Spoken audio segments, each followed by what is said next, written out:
खरं तर हसावं की रडावं काही कळत नाही. आज हिंदुदेव बाळासाहेब ठाकरेने लावलेलं छोटंसं इवलं रोपटं शिवसेना पक्षाचं जे वटवृक्षासारखे भरलं फुलवलं, अनेक अनंत असे कर्तृत्ववान नेते झाले. कालच अनंत आकाश या पुस्तक ग्रहणाचं अनावरण झालं. हे अनावरण होताना मी मत प्रकट करतो की ठाण्यातील जो साधा कार्यकर्ता, जो कधी काही आनंदनगरच्या फुटपाथवर टमरेल घेऊन बसायचा, जो 10x10च्या घरामध्ये भोग पडलेल्या खुर्चीवर बसायचा, ज्याला खालीच बसता येत नव्हतं, ज्याला एक दलाली, टक्केवारी आणि सेटिंग ठाणे महानगरपालिकेच्या मध्ये निविदा बाबत करण्याशिवाय दुसरा काही कामधंदा नव्हता. एक साधा प्लंबर ठेकेदार, एक साधा कार्यकर्ता शिवसेनेमध्ये राजसाहेब ठाकरेंबरोबरच्या सोबत युवा सेनेमध्ये होता. अनेक धमक्या दिल्या. त्या काही एकनाथराव शिंदेने तर मार घाण शिव्या दिल्या. मी सांगतो इतिहास ऐका. त्या काही याच माणसाने नरेश मस्केने जो नावाप्रमाणे मस्के नाही नासके आहे, त्याने एकेकाळी एकनाथराव शिंदेनंच घाणघाण शिव्या दिलेल्या आहेत. एकनाथराव शिंदेनंच घाणघाण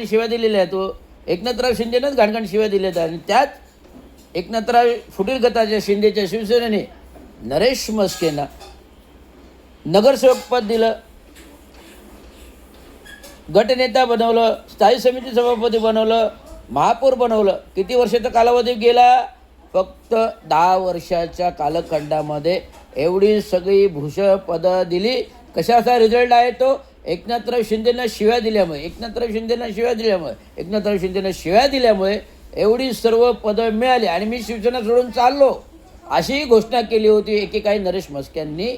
ते आज मितीस ठाणे शहराचे नवनिर्वाचित खासदार आहेत. आणि नवनिर्वाचित खासदार होताना एका वर्षाच्या कालावधी गल्ली पण फिरलेले आहेत. त्यांना संसद रत्न पुरस्कार बहाल झाला. आणि ते विविध विधानं अनुभवी अशा नेत्यांवर ते विरोधक टीका करतायत, खोचक. त्यामुळे आपली पात्रता नरेश मस्केने तपासावी. अजून आपले ते दिवस गेलेले नाहीत जिथे तुम्ही आनंदनगरच्या नाक्यावरील हायवे रोडच्या फुटपाथवर टमरेल घेऊन बसायचे, जिथे तुम्ही घरामध्ये भोक लावलेल्या खुर्चीवर बसायचं, साधं बसता येत नव्हतं. त्या माणसाने आज टक्केवारी घेऊन आपलं स्वतःचं पोटही कमी केलं. त्या माणसाने असं बोलू नये. आज सॅटिसमध्ये साफसफाईचं निविदा कोणाच्या आहेत? ओम दिगंबर, खासदार नरेश मस्केच्या.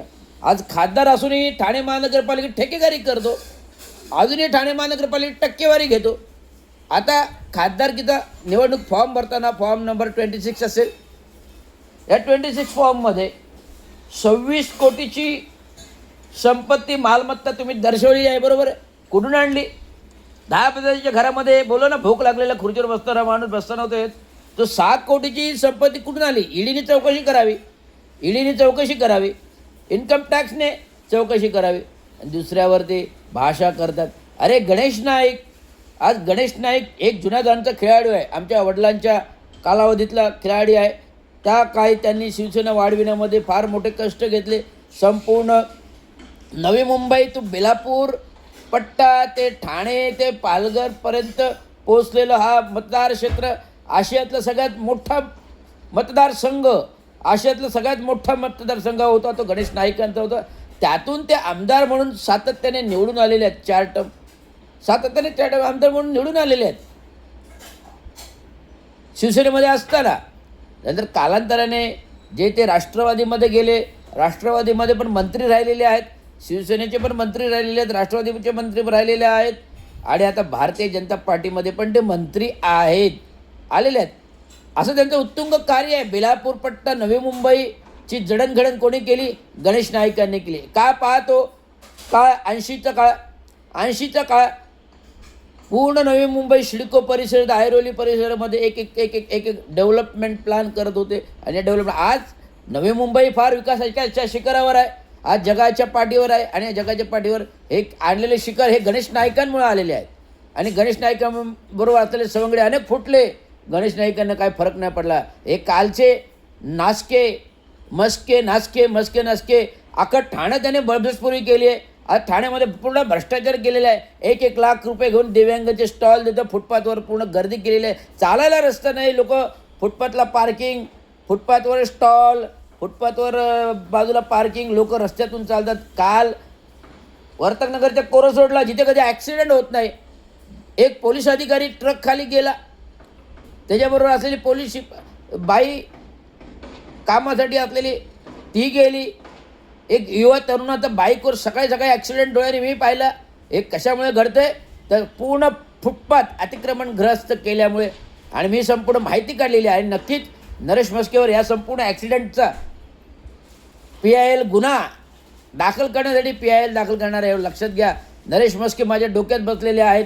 ज्यांनी रवींद्र शिंदेला सस्पेंड करायला लावलं, काही नसताना नरेश म्हस्के माझ्या डोक्यात गेलेले आहेत, जे काही नसताना मला एकनाथराव शिंदेला सांगून सस्पेंड करायला लावलं. हा उत्का मी काढणारच आहे. आणि तो पण PIL दाखल करून जो ॲक्सिडेंट कोरस रोडमध्ये घडला, कोरस रोडला घडला, एक पोलीस अधिकारी मेला, एक बाई मेली ट्रक खाली, आणि एक युवा तरुणाचा पण ॲक्सिडेंट झाला. हे सर्व ॲक्सिडेंट कशामुळे होतात? फुटपाथ चालायला नाहीत, संपूर्ण दिव्यांग स्टॉल दिलेले आहेत. सार्वजनिक बांधकाम नियमामध्ये फुटपाथवर कुठलीही बांधकामे केली जात नाही. चंद्रशेखर साहेबांच्या कालावधीमध्ये आम्ही फुटपाथ बनवले, डिवायडर बनवले, रस्ते बनवले, झाडी बनवली, रस्ते रुंद केले, आम्हाला कष्ट केले हो. चंद्रशेखर साहेबांबरोबर भर उन्हामध्ये 24 तास काम केलं.